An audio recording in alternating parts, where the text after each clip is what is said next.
குருசாமி தற்போது மாவட்ட ஆட்சியர் அந்த பகுதியில் ஆய்வு மேற்கொண்டு வராங்க. அங்கு இருக்கக்கூடிய சுற்றுலா பயணிகள்கிட்ட இருக்கக்கூடிய மிக முக்கியமான சிக்கல் என்ன அப்படின்னா, ஒரே வாகனத்தில் நிறைய பேரை கூட்டிட்டு வருவாங்க. அது அனுமதிக்கப்பட்ட அளவை விட அதிகம். விபத்து ஏற்பட்ட போது அது கவனத்துக்கு வருது.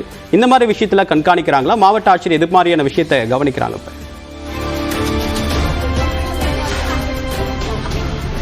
தற்பொழுது பர்லியாறு பகுதியில் இந்த அமைக்கப்பட்டிருக்கூடிய சோதனை சாவடியை மாவட்ட ஆட்சியர் அருணா தற்போது நேரடியாக ஆய்வு மேற்கொண்டிருக்கிறார். அவருடன் பல்வேறு அதிகாரிகளும் இங்கு ஆய்வுகளை நேரடியாக மேற்கொண்டிருக்கிறார்கள். வரக்கூடிய வாகனங்கள் என்ன மாதிரியான ஏற்பாடுகளுடன் வருகிறது, முறையாக பாஸ் பெற்றிருக்கிறார்களா என்பது குறித்தான ஆய்வுகளை மாவட்ட ஆட்சியர் மேற்கொண்டிருக்கிறார். தற்போது நம்ம அவருடன் பேசலாம். மேடம், என்ன மாதிரியான ஏற்பாடுகள் நம்ம கோவை மாவட்டத்தை பொறுத்த வரைக்கும், நீலகிரி மாவட்டத்தை பொறுத்த வரைக்கும்? நீலகிரி மாவட்டத்தில் எல்லா செக் போஸ்ட்லையும் இந்த பிளாஸ்டிக்லாம் கொஞ்சம் எடுத்து போடுங்கப்பா. எல்லா செக் போஸ்ட்லேயும் வந்து நம்ம ஆள் போஸ்ட் பண்ணியிருக்கோம். எக்ஸ்க்ளூசிவாக ஸ்கேன் பண்ணுறதுக்காக 2 பேர் வச்சுருக்கோம். இது தவிர அந்த பிளாஸ்டிக் என்ன கலெக்ஷன் பண்ணிருக்காங்க அது தனியாள், பட் இது 2 தனியாள். இது மட்டும் இல்லாமல் ரெவன்யூ டிபார்ட்மெண்ட், டெவலப்மெண்ட் டிபார்ட்மெண்ட் எல்லா சைடில் இருந்தும் நம்ம முதல்ல என்ட்ரன்ஸ்லேயே ஆளை உட்கார வச்சிடும். இது not only in colour check post, in every check post. அவங்க என்ன பண்ணுறாங்கன்னா, இந்த மாதிரி தெரியாமல் வரவங்களுக்கு ஸ்கேன் பண்ணுறதுக்காக வெயிட் பண்ணிட்டு இருக்காங்க. தன்னோட மொபைலேருந்து அவங்க ஸ்கேன் பண்ணி அவங்களுக்காக இ-பாஸ் ஜென்ரேட் பண்ணி கொடுத்துருவாங்க. அது வந்த பிறகு இந்த செக் பாயிண்ட்டில் வந்து they will scan the pass and then going. So இதில் வந்து ஒரு ரெஜிஸ்ட்ரேஷன் கூட மிஸ் ஆகக்கூடாது அப்படின்னு நம்ம பார்த்துருக்கோம். பட் நான் ஃபியூ மெம்பர்ஸ்கிட்டையும் பேசினேன், வர டூரிஸ்ட்கிட்டையும் இந்த மாதிரி டிஃபிகல்ட்டி ஏதாவது இருக்கா அப்படின்றது. பட் ஆஸ் இது வரைக்கும் எல்லாருமே வந்து ரொம்ப ஈஸியாக இருந்தது தான் சொல்லியிருக்காங்க. But any difficulties we are here to help you. இந்த 3 மாநிலத்திலிருந்து வரக்கூடிய சுற்றுலா பயணிகள் அப்படிங்கிறப்ப வெளி மாநிலத்திலிருந்து வர்றவங்க என்ன மாதிரியான இடையூறுகளை சந்திக்கிறாங்க, என்ன மாதிரியான சிக்கல்களை சந்திக்கிறாங்க?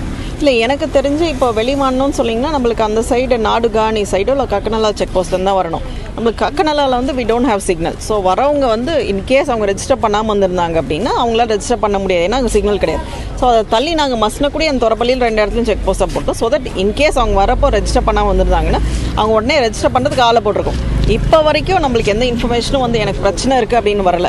அப்படியே அவங்களுக்கு வந்துட்டு என்னால் ரெஜிஸ்டர் பண்ணாமல் வந்துட்டு அப்படின்னா அது ஹெல்ப் பண்ணுறதுக்கு நம்ம ஆள் இருக்காங்க. ஸோ தட் நாட் பி வரக்கூடிய சுற்றுலா பயணிகளுக்கு ஒரு தயக்கம் இருக்குது, இ-பாஸ் அப்படின்னா எடுக்கிறதுல தயக்கம் இருக்குது அப்படின்ற மாதிரி இருக்குது. அந்த வரக்கூடிய சுற்றுலா பயணிகளுக்கு நம்ம என்ன மாதிரியான அறிவுறுத்தல் இருக்குது? இல்லை, இது நீங்கள் சொல்கிறீங்க. ஆனால் இது வரைக்கும் நான் பேசின எல்லா சுற்றுலா பயணிகளும் ரொம்ப ஈஸியாக இருக்குன்னு தான் சொல்லியிருக்காங்க. அது மட்டும் இல்லாமல் நான் ஒவ்வொரு செக் போஸ்ட்டும் டெப்டி கலெக்டர் லெவல் ஆஃபீஸர்ஸ் போட்டிருக்கேன். ஸோ எல்லாருமே இனிஷியலி ஸ்மூத்தாக போனதுக்காக செக் பண்ணிட்டு இருக்காங்க. ஸோ ஒன்றும் பிரச்சனைக்கு வாய்ப்பு இல்லை. மொத்தம் எவ்வளவு ஊழியர்கள் வந்து இந்த இதில் பண்ணிக்கிட்டு இருக்கோம்? எத்தனை ஷிஃப்ட்டாக இருக்காங்க? 3 ஷிஃப்ட்டில் போட்டிருக்கோங்க. ஸோ கிட்டத்தட்ட 100% இருப்பாங்க. 100% அந்த எல்லா செக் போஸ்ட்லேயும் இருக்கிறாங்க. ஸோ 3 ஷிஃப்ட்டில் போட்டிருப்பாங்க. ஸோ காலையில் ஒன்று, மத்தியானம் ஒன்று, நைட் ஒன்று பண்ணிட்டு இருக்காங்க. So there will be no issue. 3 ஷிஃப்ட்டுகளாக ஊழியர்கள் பணியமர்த்தப்பட்டு இந்த சோதனைகளானது நடத்தப்பட்டு கொண்டிருப்பதாக மாவட்ட ஆட்சியர் தெரிவித்திருக்கிறார். தொடர்ச்சியாக இந்த கண்காணிப்பு பணிகள் வரும் ஜூன் 30ஆம் தேதி வரை இந்த சோதனையானது நடத்தப்பட இருக்கிறது.